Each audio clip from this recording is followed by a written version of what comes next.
As a security leader, encryption isn't just a buzzword you toss around.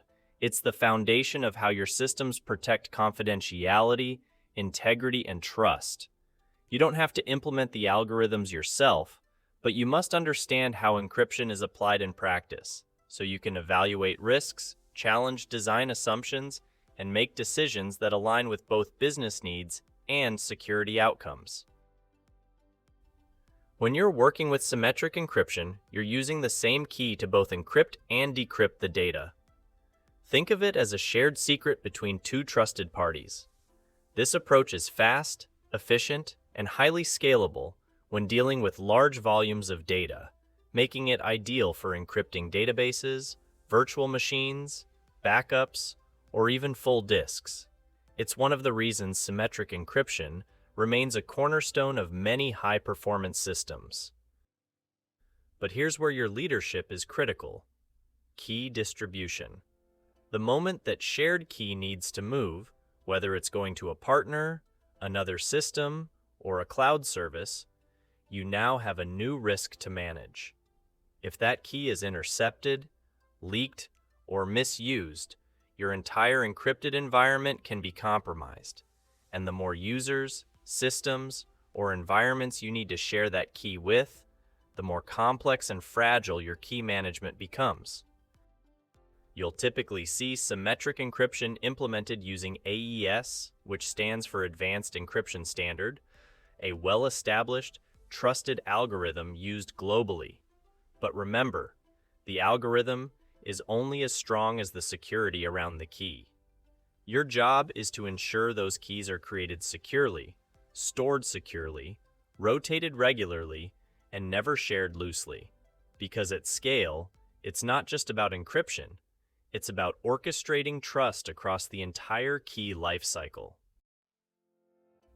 Now let's shift your focus to asymmetric encryption, also known as public key cryptography, a cornerstone of secure communication in today's digital world. In this model, you work with a key pair, a public key that can be shared freely, and a private key that must be guarded closely. When data is encrypted with the public key, only the corresponding private key can decrypt it.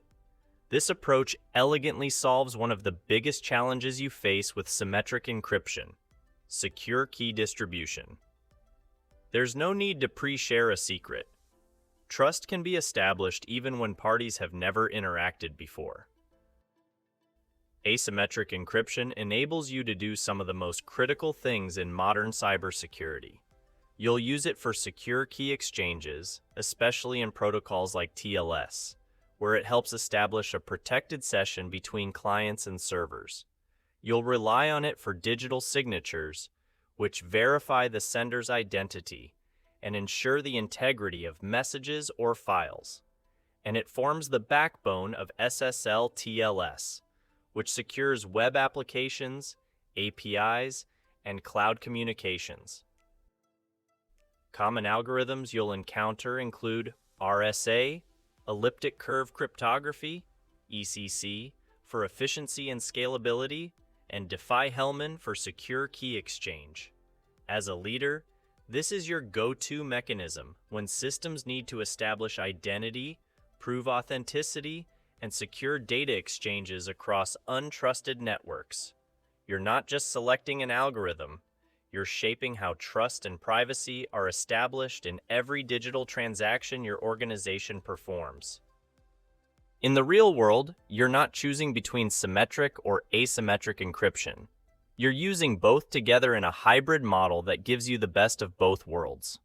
As a security leader, you need to understand how these two methods complement each other. Symmetric encryption is fast and efficient, perfect for securing large volumes of data. Asymmetric encryption, on the other hand, is ideal for securely exchanging keys, especially when there's no existing trust between systems. Here's how it typically works. A session begins with asymmetric encryption to exchange a temporary session key securely. Once that session key is shared, symmetric encryption takes over for the rest of the communication, keeping everything encrypted with speed and minimal overhead. This model is exactly how protocols like TLS, which stands for Transport Layer Security, operate to secure your web traffic, cloud APIs, and enterprise applications. Your role is to ensure your teams are not just implementing encryption, they're managing the key lifecycle responsibly. That includes secure key generation, rotation, and storage. Because in the end, even the strongest encryption algorithm can be rendered useless if the keys are mishandled. Your leadership turns encryption into a strategic control, one that supports both performance and trust at scale. So, what's your leadership takeaway? Your job isn't to write encryption code. It's to ensure your teams use the right encryption for the right purpose and manage keys responsibly. You lead by asking the right questions. Are we using strong algorithms? How are keys being distributed, rotated, and stored? Are we applying encryption not just at rest, but also in transit? Encryption without strategy is just math. But encryption with leadership, that's how you build trust at scale.